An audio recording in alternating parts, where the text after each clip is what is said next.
Welcome to Mogobe Nuggets of Wisdom podcast. My name is Mompoloki Lerumo Mogobe. Our objective is to enthuse, inspire, energize, and empower entrepreneurs and entrepreneurs of all stripes here in BW and beyond. We do so by inviting these entrepreneurs and entrepreneurs into our makeshift studio. Sometimes we call them to the restaurant, sometimes we go to our studio, and we ask them to share their experiential knowledge, their experiences and their expertise. And we ask them as many questions as we can, aimed at empowering you also as a viewer.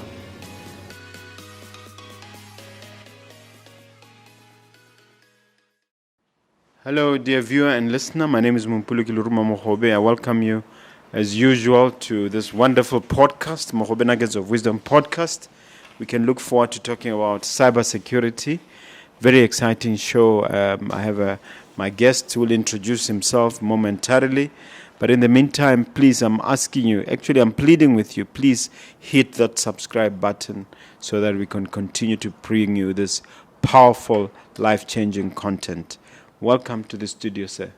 Thank you so much. Thank you for having me. It's a pleasure. Tell the viewer all about yourself, starting with the name and everything else. My name is David Moepeng.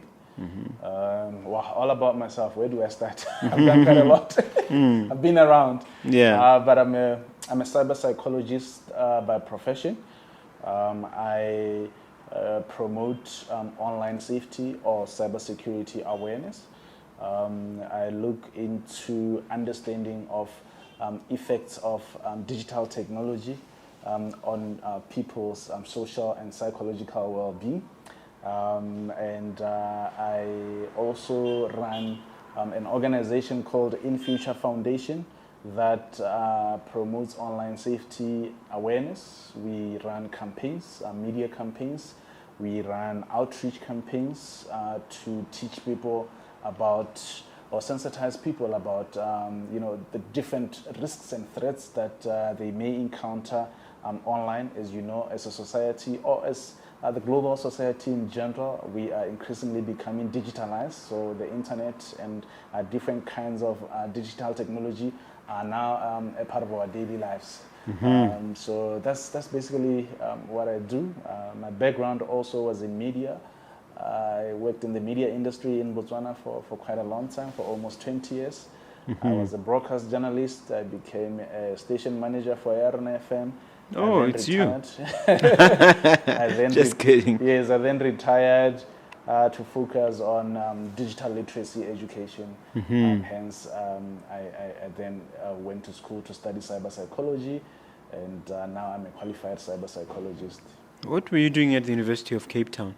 The University of Cape Town, I didn't study at the University of Cape Town, but probably you saw something that I've done with the Cyber Security Center for Southern Africa, which is based at the University of Cape Town. So we collaborate with that center to develop, initiate campaigns to capacitate NGOs in particular in Southern Africa on how to do cybersecurity awareness.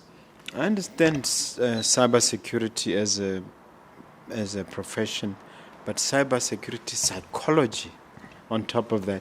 Help us understand the two and how they are interlinked. Yes, it's cyber psychology. So cybersecurity, it's more concerned with the technical side of online safety, right? Which is cyber security.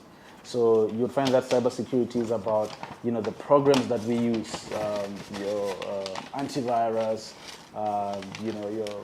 the solutions that we have in terms of the technology, whether be it password, account, device security, and things like that. Whereas cyber psychology is more concerned with the human side of internet use or technology use. What does that mean? There's a way that technology affects us as human beings, and the way that we influence our attitudes, our practices, and behaviors when engaging with technology. So I'll give you an example. I'm sure you've heard of internet addiction. You use the internet. you have probably had moments where you forgot your phone somewhere and you became anxious. There was anxiety, and you were worrying about things like that. Normally about the possibility of it being stolen. Yeah, but not necessarily that, but maybe just fear of missing out, FOMO. It happens to a lot of us. When you don't have your device or you haven't been online for a while, you become anxious and you become unsettled somehow. That is an effect of technology on your psychological well-being. There's instances where the internet has become so addictive that people have had to go for rehab. Detoxification. Yeah, for rehab. Yeah. Yeah. So what cyber psychology is all about is understanding how people engage with technology, how people use technology, and technology, I mean digital technology, including the internet, and how technology affects their social and psychological well-being. Hence, I run an organization that promotes online safety, meaning educating the public about how to use the internet safely, teaching the public about the different risks and the dangers that they may encounter when using the internet, such as cyberbullying and its effects, its dangers, such as online scams, and the different things that I've been used a lot on those ones. We're going to talk about it. Yes, absolutely. The one called phishing. Phishing scams. Where people use your name to take people's money, claiming that it's you. Yeah, using your picture. Absolutely. It's identity theft as well. Yeah, absolutely. So there are a whole lot of things happening online, and it requires some level of understanding for us to be able to tackle these challenges effectively. Hence, there's even professions such as cyber psychology that look into making sure that we study and we understand technology and how it affects us as human beings and how best to tackle these challenges. Let me just rewind a little bit to go back to your earlier career as a journalist. Yeah. How did you get into journalism, and at what point you said, let me move on to other things? Yes, I think I fell in love with journalism when I was still in high school, probably because I remember, there wasn't a day that would pass Kisabana Daily News, and I grew up in Letlhakane, in the central district next to Orapa. And then, how Daily News would come 5 days later, and I know very well, when I look back now, I remember that I was so serious about making sure that I don't miss any edition of Daily News. So I believe that's how I fell in love with journalism. And then, fortunately, for my Tirolos Chaba, I was posted to the Department of Information Services. Here in Gabs. Here in Gabs, also known as Botswana Press Agency, BOPA. So now that's where I, got to experience journalism and fall deeper in love with journalism. And then from there, after Tirolos Chaba, I didn't go to university straight from there. So I had an opportunity. I was hired by Yarn FM when Yarn FM started in 1999, but I started in 2000 actually, February 2000. Were you a presenter? I was a journalist. I was a news reporter. I was behind the scenes, but I was a news reporter. So I was also on air. I was a news reader as well. So, throughout from 2000 to 2016, I worked in the broadcast industry. I worked for Yarn FM, so I was a journalist. Even then, I was a broadcast journalist, but I would freelance for newspapers. I was also a documentary filmmaker, making documentaries that were aired on Botswana television. So I was an all-round journalist, producing content for different mediums. So when did you decide, look, let me reinvent myself? Yes, in 2010, I then went to university, Rose University, to study media management and media entrepreneurship. In South Africa? Yes, in South Africa, Rose University in Grahamstown, South Africa. And when I came back, it felt like... Was it a master's or what? It was a postgraduate diploma. Yeah, okay. Yes. When I came back, I think I came back, having, being challenged differently and wanting to do different things. And I when I came back, even though I went back to Yarn FM, but I wanted to, venture into something different. And I started a media company that was publishing a magazine, producing documentaries, but also doing awareness campaigns. Name of the magazine? It was a schools guide. It was called Botswana Schools Guide. Oh, so Schools Guide. Yeah. So what we're doing is we're profiling magazines to help parents. We're profiling schools rather, especially private schools. To help parents make informed decisions when looking, for schools to take their children to. It ran for about 3 years, and then I was appointed station manager. When I was appointed station manager, the corner office kept me very busy, so I couldn't really, continue with the business. Okay. So that's basically, my life in journalism. Okay. And so you started from scratch with cybersecurity? Basically with cybersecurity, how it started was when I left here in FM, I founded a non-profit organization. It's a foundation that promotes literacy. When I was a journalist, I was very much interested. Is this the one where your foundation partners with government? Yes. I was very much interested in developmental journalism. Developmental journalism is doing news that seeks to empower people with information that they can use to better their lives. There's sensational journalism like the scandal, interesting scandal, and there's different bits in journalism. But with developmental journalism, you're interested more into how can I help, somebody with this news to make a better decision or to find opportunities, stuff like that. So I believe that's where it started. So when I left journalism, I started a foundation that sought to empower people in different ways, especially young people in entrepreneurship. We have done, entrepreneurship campaigns or empowerment campaigns for young people. We have done electoral education campaigns. We have done HIV/AIDS awareness campaigns, and our flagship campaign is the digital literacy campaign. Which involves what? What is digital illiteracy? What are you? Okay, you say you are alerting people to possible dangers. Yes. But I just want to understand how.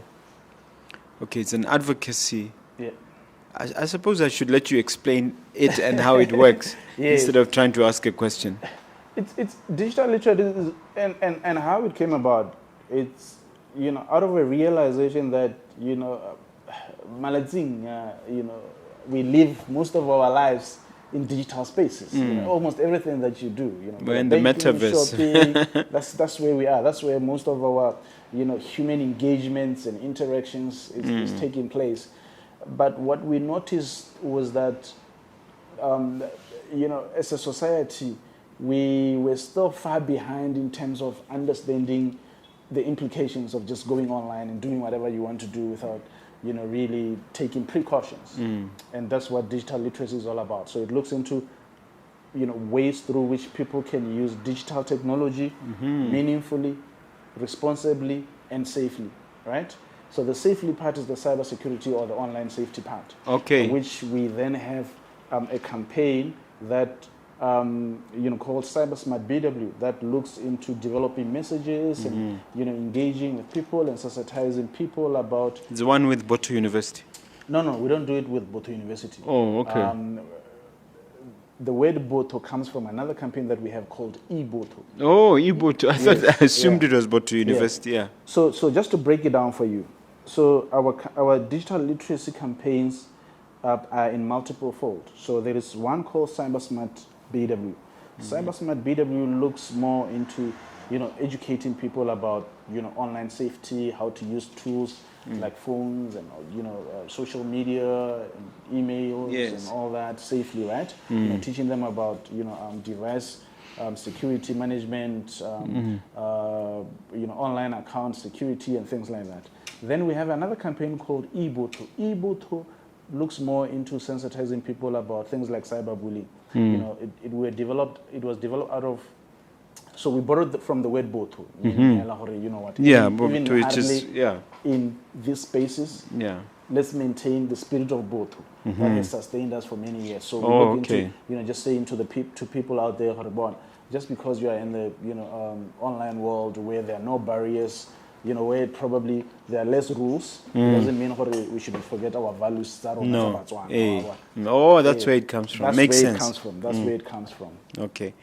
Now, what is the biggest takeaway for you from your world of journalism?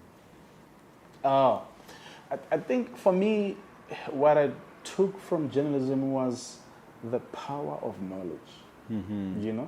I remember when I was head of news, I used to delete most of the stories that my reporters came with, because I would ask them, how is this going to help somebody better their life somehow? Is this story going to help somebody find opportunities? So I believe we live for opportunities, and I believe information is what we need for us to be able to know where are the opportunities. Some journalists think their job is to hold politicians accountable. Yes, there's also that. There's also that, and there's nothing wrong with that. For me, the journalism that I like is, even when I pick a when I pick a newspaper and I'm trying to read a newspaper and I give you the opportunity to get a you feel you understand? Or I'm listening to, Me, sometimes I just look at the headlines. Yes. But even then, you wonder about some of these headlines. Yes, you are an entrepreneur yourself. You wake up every morning and you're thinking, where can I find opportunities to better myself, to grow my business, to, whichever way you want to grow, right? So for me, that's what I look for. And I know the journalism that I focused on, because we were, Yerumo FM focusing on the youth audience mostly.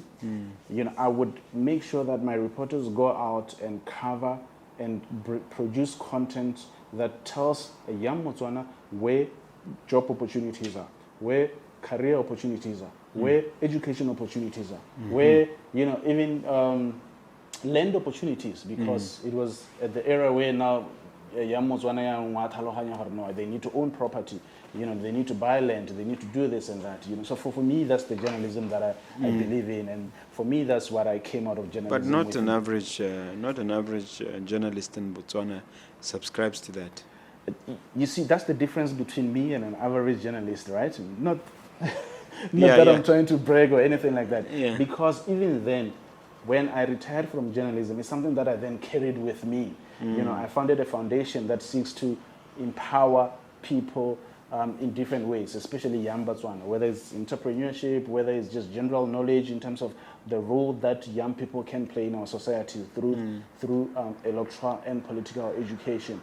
Whether it's through health education, through we had a campaign that we ran with NACA. It was still called NACA at the time, to teach young people about HIV/AIDS, health, wellness, and things like that. So for me, that's why I believe in news, media that helps people somehow, and not just that's it. Was the transition from journalism to cyber psychology, was it difficult?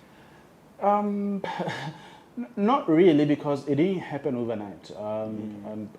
Whatever I get into, I research and I'll spend time. Sometimes yes, it's something that I developed from 2016, but I only launched in 2019. So you can see, the more I was researching and the more I was learning about what was going on around the world, what the trends were around the world, I was becoming more curious and more interested, and I then took a decision to actually go to university in 2020 to pursue masters in cyber psychology.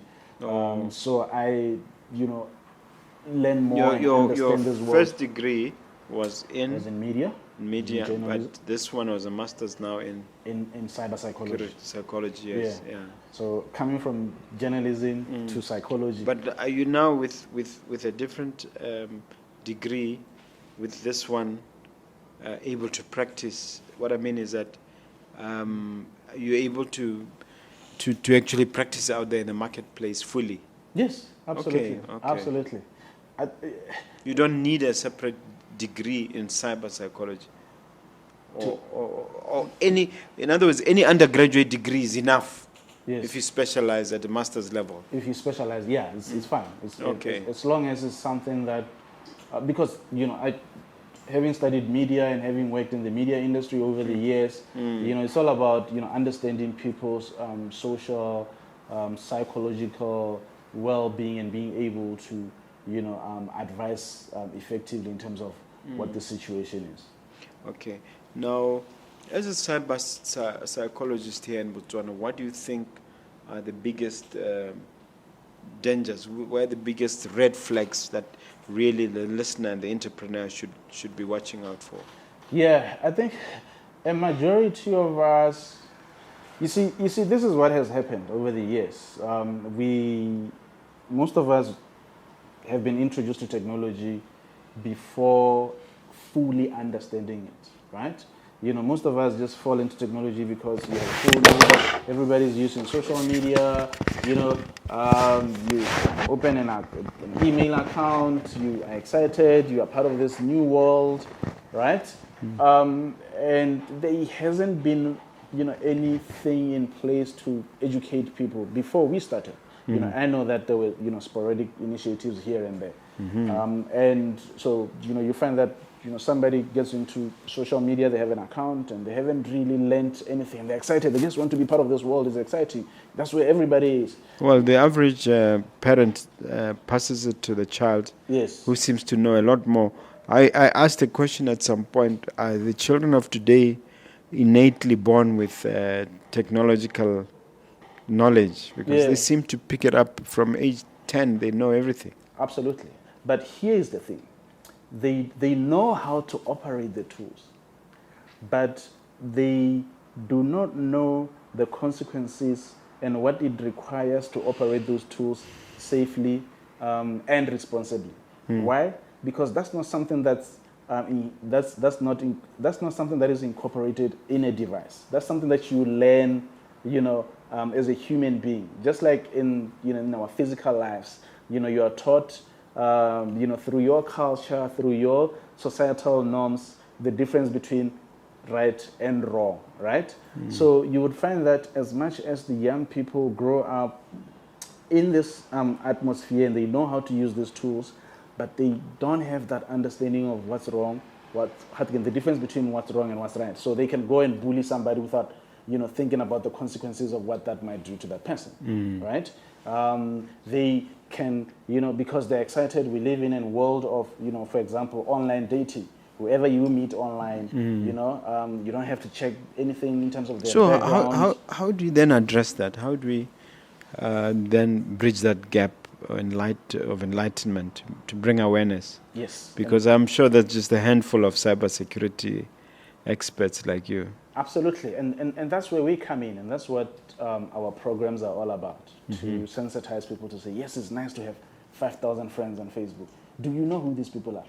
Do you really have to tell them, do you really have to share your even personal information with all these strangers?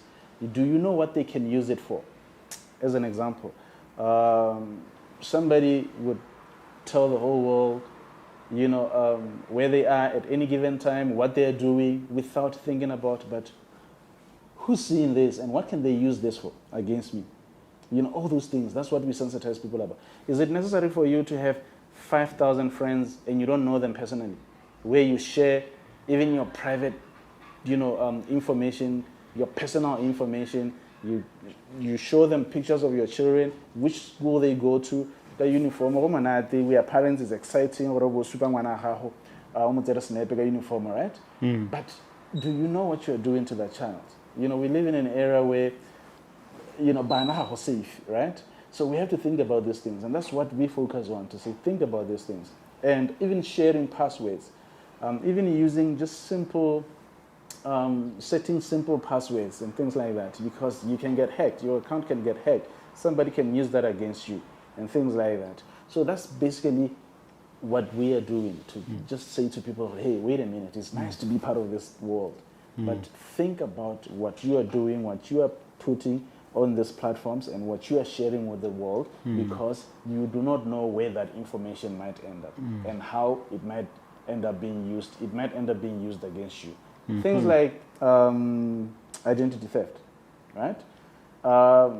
There's a lady in South Africa whose picture was stolen from her profile on Facebook, and it ended up on a brochure, a brothel in Thailand. But that was just she was showing off her, nice body in bikini at a beach.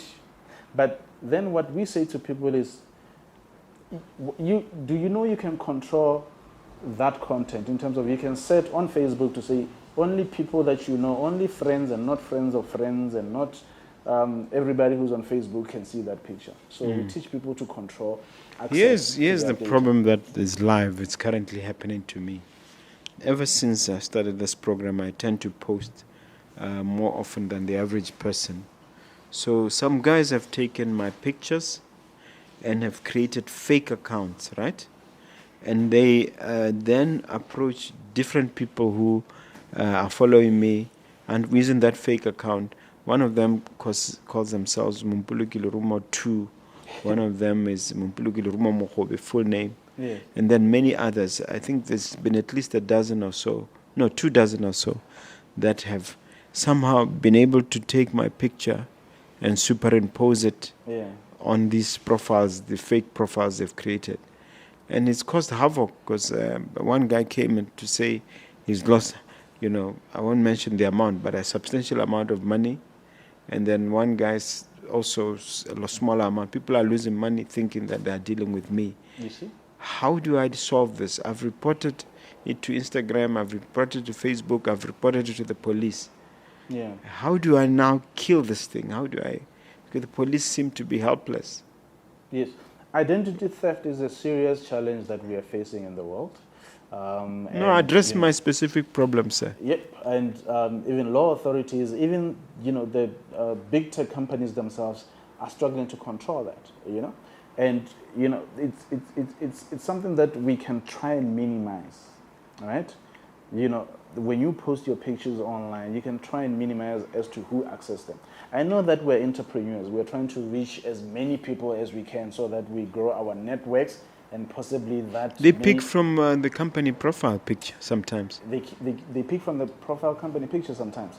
That is going to be a challenge that you may have to try and control so that the best you can do is just to report all the time, whenever it happens, because you cannot stop it. The big tech companies, what they're doing right now, they're trying to come up with solutions through which they can get verifications for people to post. But why is it when the person's number is known and the person is reported, why is no action taken against that number?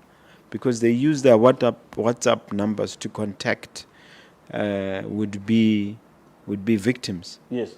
I think the challenge is with law enforcement because cybercrime cuts across borders. And right now, whether it's through Interpol or it's through the different police services in the different countries, they're inundated with cases.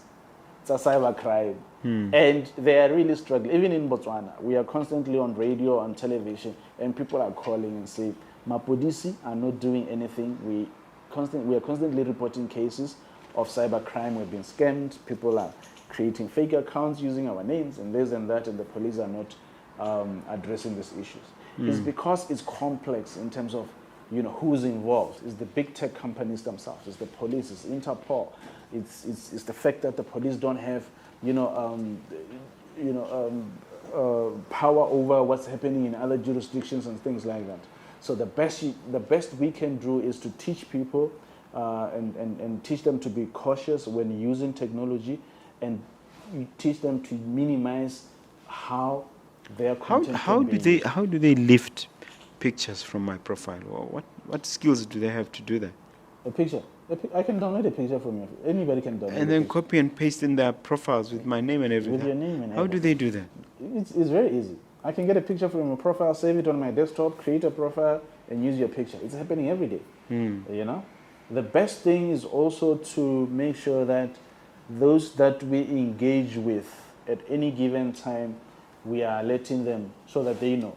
Like for instance, I'll say, let's say your Facebook page has been hacked, right? Or your picture is being used in fake Facebook profiles. Or the best you can do is just to sensitize those that are on your network. By what? By posting something, scam alert or something? Yes. Unfortunately, it's going to be something that we're going to have to be doing on a daily basis, especially when you are somebody prominent whose profile is likely to be copied and things like that. it's something that we're going to I have to posted do on a daily videos basis. screaming that I'm not into crypto, I'm not into what is the other one, the forex trading, Forex trading, yes. and people go there thinking that it's me and they will double their money Yes. in a week. In a week. And this is what we are doing. You see, with online safety, the most effective way of curbing, online or cybersecurity threats and dangers and people falling victim to these things is to teach people so that they know. So now when we have taught people, they will be able to detect, they will be able to see the signs, all right? Because what happens is when they know Mr. Mogobe, they know what Mr. Mogobe is about. It happened to me. A friend of mine also uses a US, an American WhatsApp number. One day I received a message to say, man, can you send me, I need $1,000 in Bitcoin. Can you send it to me right now? I need this money right now. I'm like, huh? The good thing is I didn't have money at the time. You didn't have Bitcoin? I didn't have, no, I had Bitcoin. I had Bitcoin, but what I didn't do at the time, or what I didn't have at the time was my ability to be able to transfer that Bitcoin to him. So what I then did was to send him a message on Facebook because he was not responding to this one, because the scammers were not responding to the messages because they could see that this guy is trying to check whether... Yeah, what did you say? You asked them some question? Yes. Or what do you need the money for? Yeah, what do you need the money for, man? Can we talk now? So I'm trying to call, and they're not answering because I needed to talk to you, right? And then he was not picking up. And then later on, he sends me a message on Messenger, on Facebook, Messenger, to say, no, that's not me, man. Don't respond to those things. So it can happen. That's why we need to be alert at all times. Okay. Tell us more about the NGO In-Future, the NGO called In-Future Foundation. So In-Future Foundation is an NGO that I founded in 2016 after I retired from the media, with the aim of advancing my interest, in the one that I had in journalism of trying to use information to empower people, but most importantly to promote literacy. So the digital literacy programs that we run are part of that. Literacy in general, or digital literacy? Now, what happens was it was literacy in general, because literacy as in doing political education campaigns, literacy as in doing entrepreneurship, empowerment campaigns, and literacy as in like digital literacy. So digital literacy is only a part of what we do, but it's just that is our flagship program, because of the fact that there's a lot more that we are doing in that space. We are running cybersecurity awareness campaigns. We are doing outreach campaigns to, train peer educators in rural areas on cybersecurity awareness. We are working with NGOs to capacitate them on digital literacy. We are working with the media. We do media training. So we're doing quite a number of programs. We're running quite a number of programs in this space. And What programs? All about helping people to understand these tools. What programs can the entrepreneurs on this show, watching this show, take advantage of, and which ones are those? Yes. We have a campaign called Cyber Smart BW. Cyber Smart is about, teaching Batswana to be smart when in, cyberspace.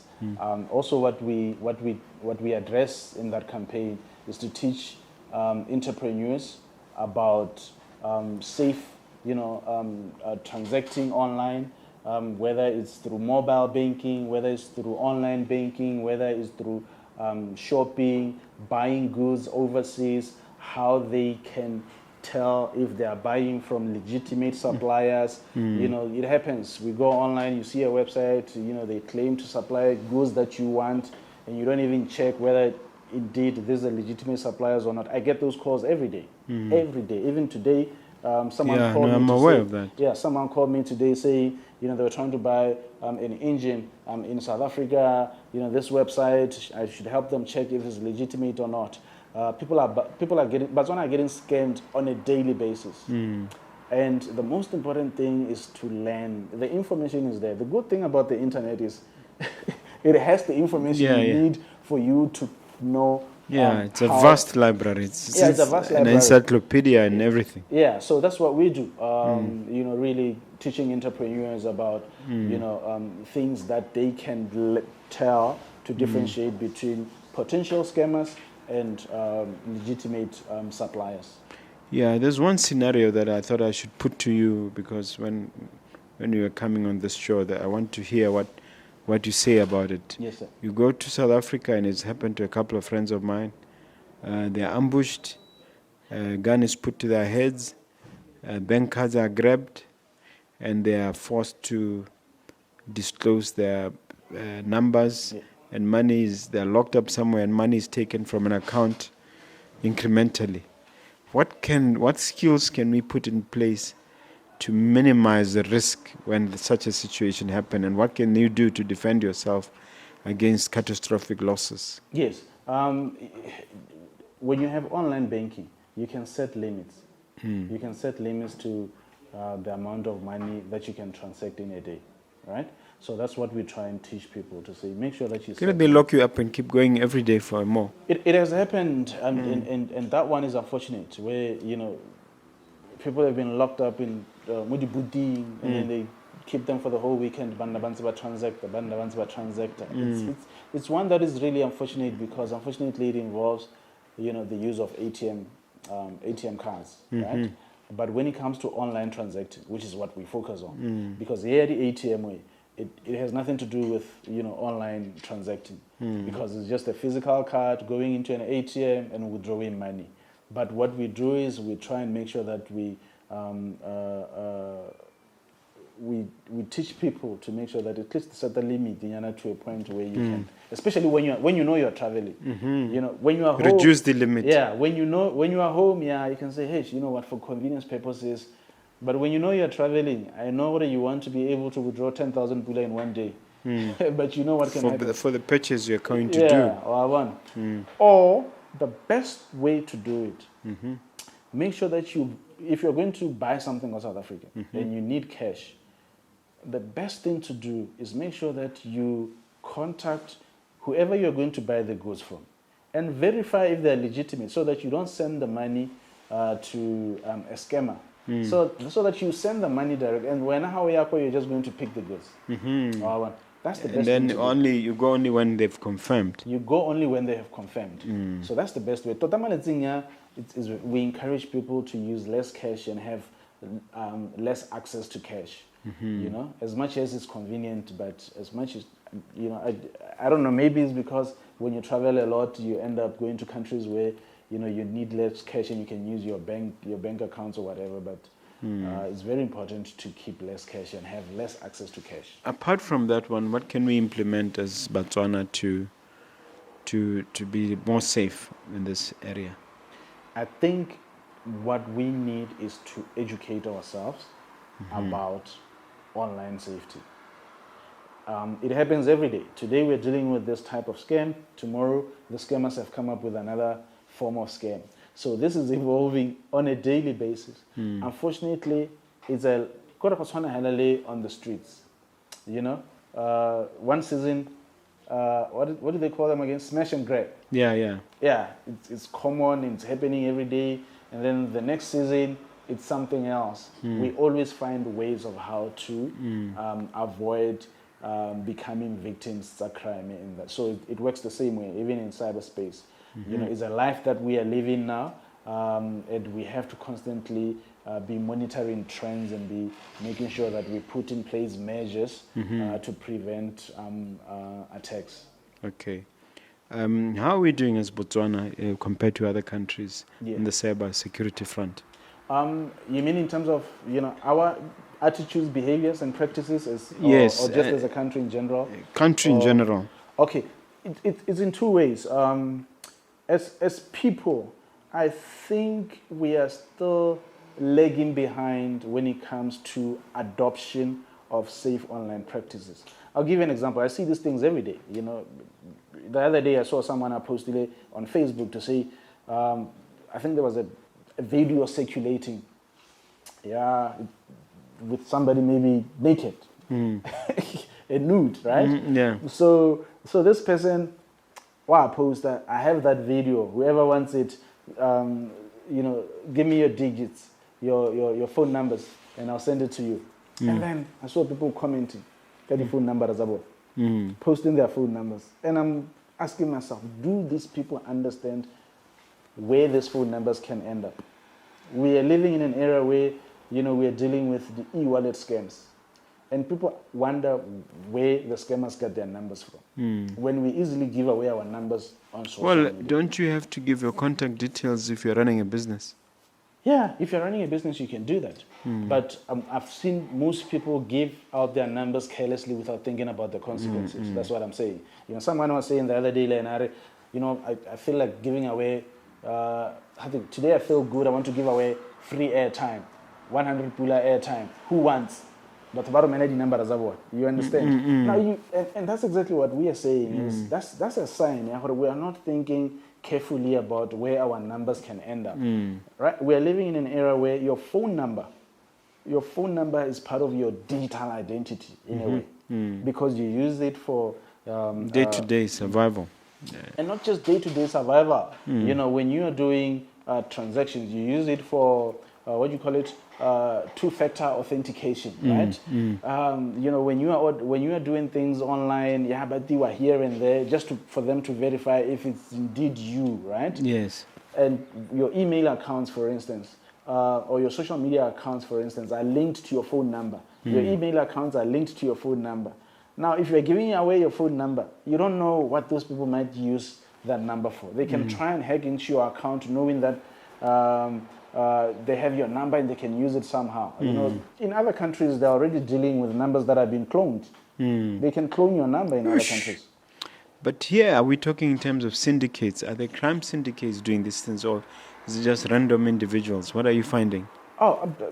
Most of it is crime syndicates, and most of it is coming from, I wouldn't want to point any region in particular, but it's quite widespread nowadays. It's not West Africa, by any chance? At some point it was West Africa, then, the guys that were in West Africa now are in Malaysia, some of them are in Dubai, some of them are here in South Africa, so it's everywhere, really.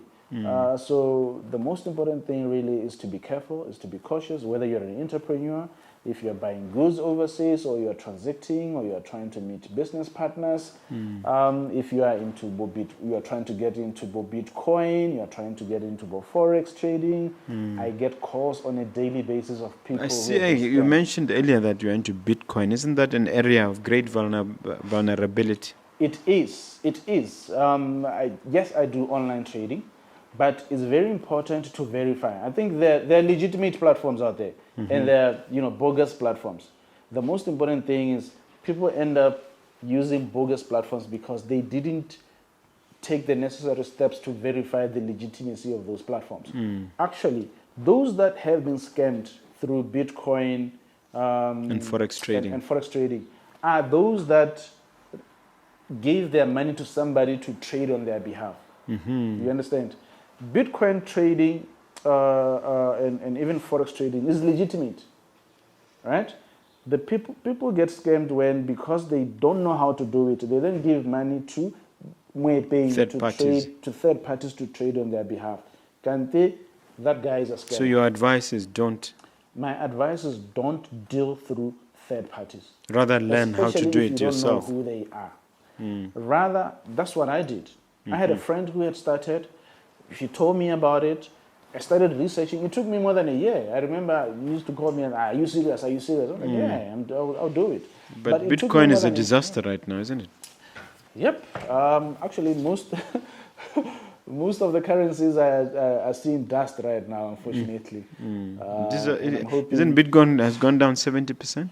It's gone down. It's below the 20,000 mark right now, after having hit 63 or something. 60, 70. I think there was a point. There was a time it went up to 80,000. How do you explain that? That's business, It happens.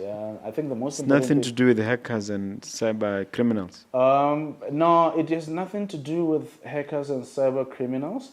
But okay, in a way, is because governments is the lack of endorsement from legitimate authorities of cryptocurrencies that people are now starting to doubt where this thing is going to go. Because when I last checked, it was only the Germans who openly welcomed it. Yeah, and a few countries, in South America, you know, and because of that, people are now starting to say, yeah, really, where is this going to go, you know? And countries now are coming up with regulations on cryptocurrency trading, even here in Botswana. Making it harder to make profit. Yeah, and then also just people, you know, because when something is not legitimately or is not accepted by, you know, like for instance, or endorsed by, you know, the central banks and all these things, you start doubting.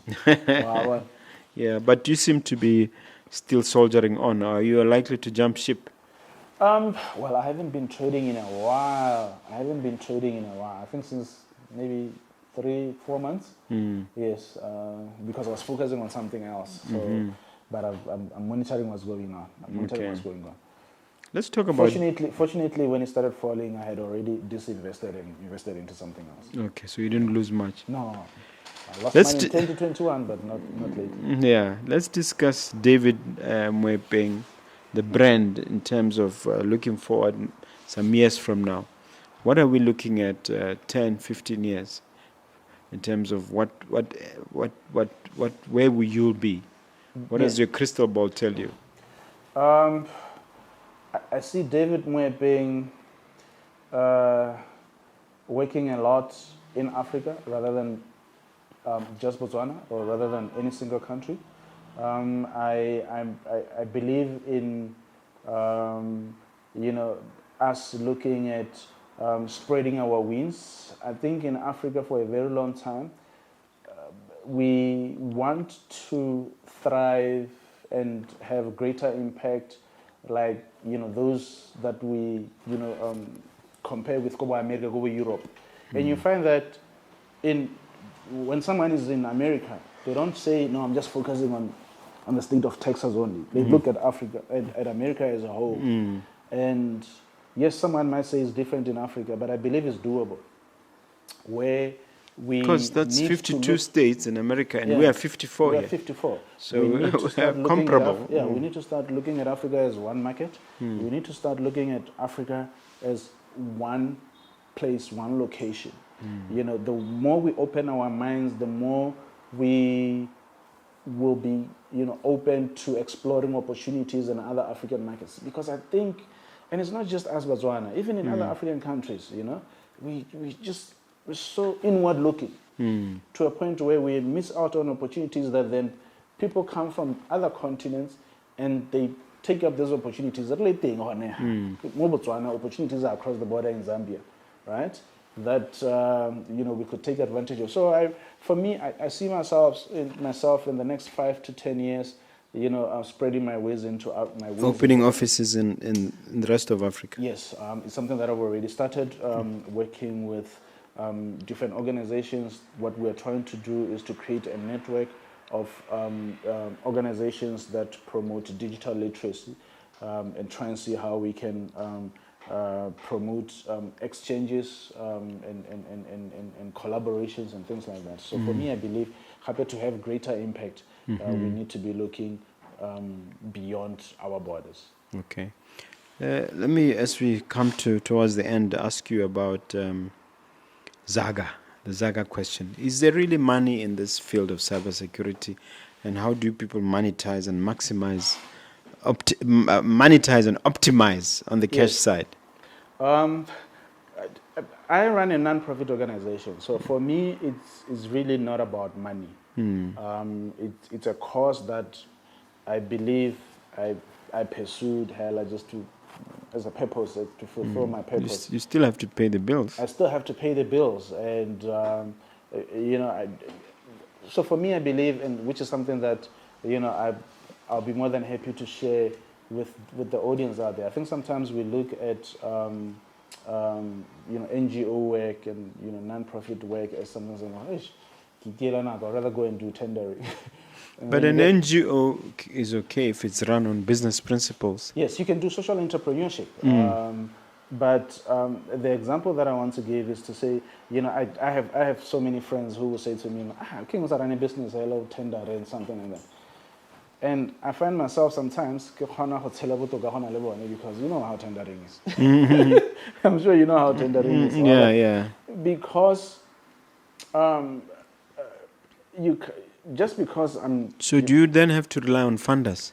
yes, you rely on funding, just like a tenderpreneur relies on tenders, which may come and may not come. So even with funding, donor funding may come and may not come. But if your focus is on the cause, and you are doing it in such a way that donors will see that indeed you are having an impact on society, they will continue to fund your programs. And I don't work for free.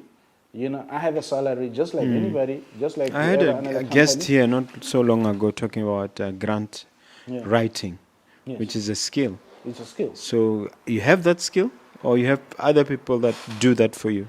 Well, there's a team that I work with, but I believe I have that skill, which I developed even when I was still in Journalism. journalism. Yeah, I've managed quite a number of grants.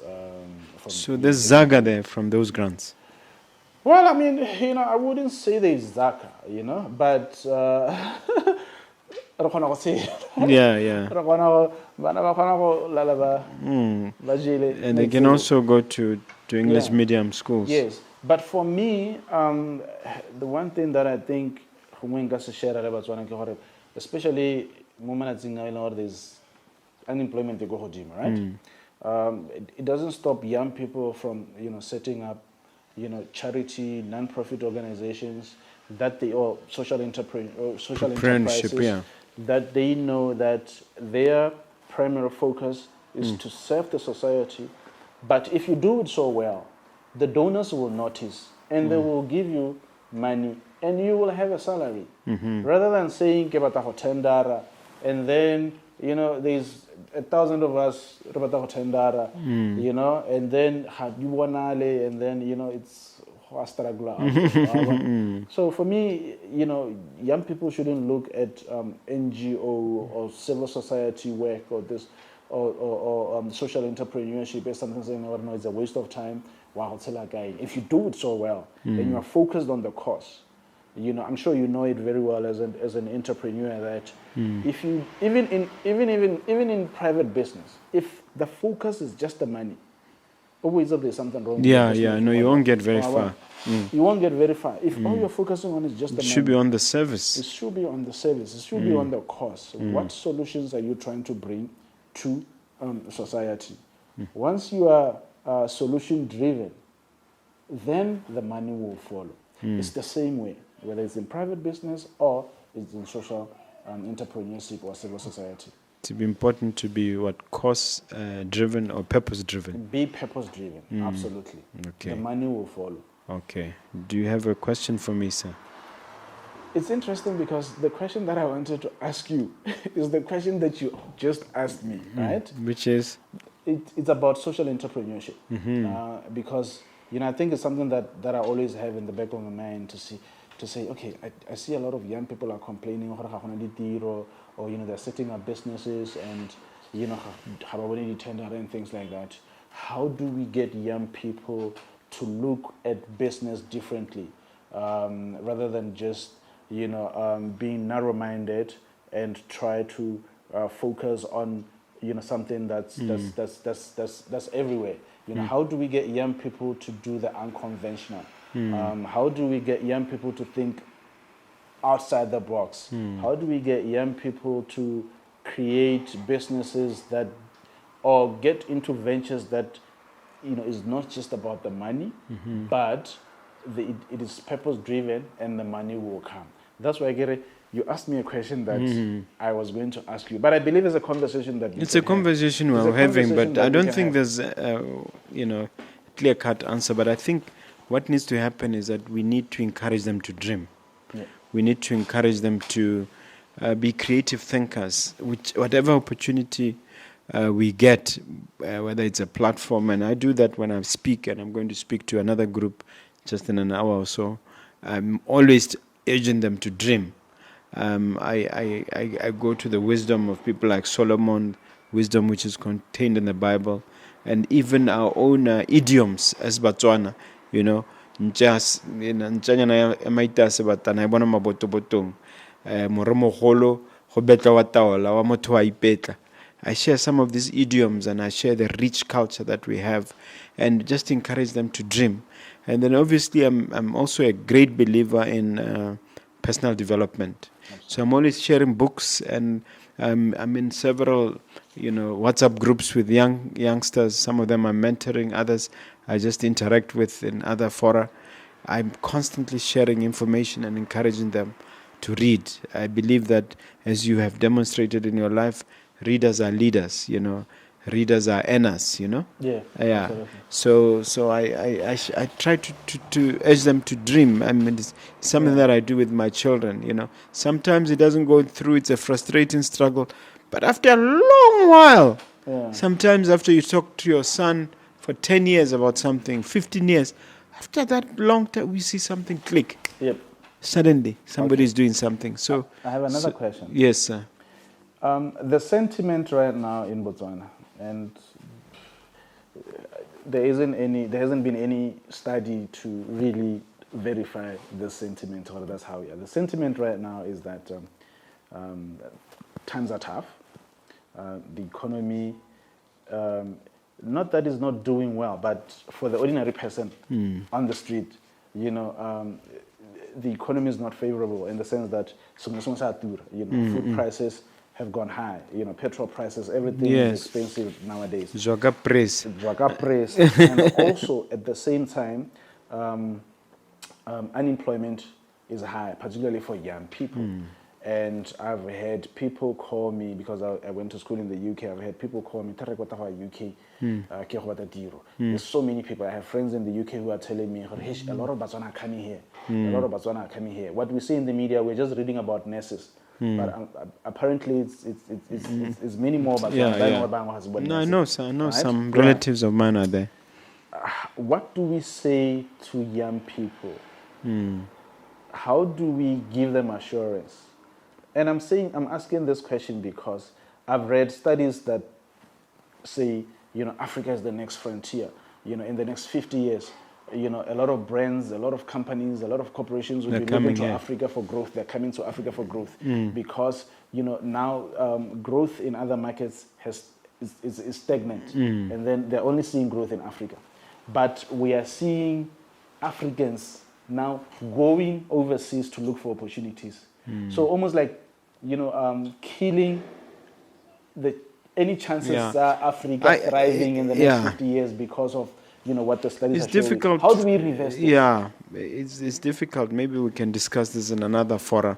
But I think there are also some other trends that are creeping in, which is the reverse migration from the diaspora. Yeah. I've met an African American last week wanting to settle in Africa, and there's a trend where people want to come back here. So without any extensive research, the anecdotal evidence which you are relying on could be deceiving or could be misleading. So I'd just say hold your gunpowder yet, because my view is that Africa is where it's at. In terms of minerals, in terms of opportunities.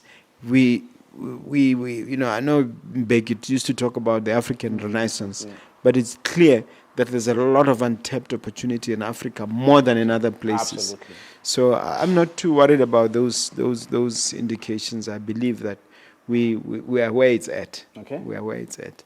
The issue about inflation, I can't talk about it because it's a product of so many things, including COVID, including the war in Ukraine. But we've always survived hardship. The world has had a fair amount of hardship sort of on a recurring basis. That's why we say in real estate that real estate is cyclical. There's a cycle. What happens now? It's going to, interest rates that are going up used to be 16%. So what are we going to do when it gets to 16% when we're already crying now? So I'm just sort of saying let's just roll with the punches. Roll with the punches. I think there's a scripture that talks about it. Yeah. That learn to live with circumstances as they evolve and change. Absolutely. Yeah. Absolutely. All right. One final encouraging message to the viewers, word of support, something as a takeaway message as we wrap up. Thank you so much for having joined us today. It was indeed an interesting discussion, an interesting conversation. Just remember, just as we have indicated, be hopeful, remain hopeful. There will be times where things will turn around. Be purpose-driven in everything that you're doing, and the money will follow. Thank you very much. Share with them, please, your contact details. My contact details is in my phone number, or just where they can reach you. Social media, social everywhere. Social media. I'm on Facebook. I'm on Twitter as well as LinkedIn. David Moepeng. Just search for David Moepeng if you want to reach me. You can also reach me via my email. I use a Gmail email account, moepengdavid@gmail.com. You can reach me at moepengdavid@gmail.com. Otherwise, you can inbox me, you can DM me. I'm on Twitter, I'm on Facebook, I'm on LinkedIn, as I've said. Okay. Thank you very much. You've been a great guest. You've done a great job. Thank you. I've enjoyed this conversation. Thank you. Me too.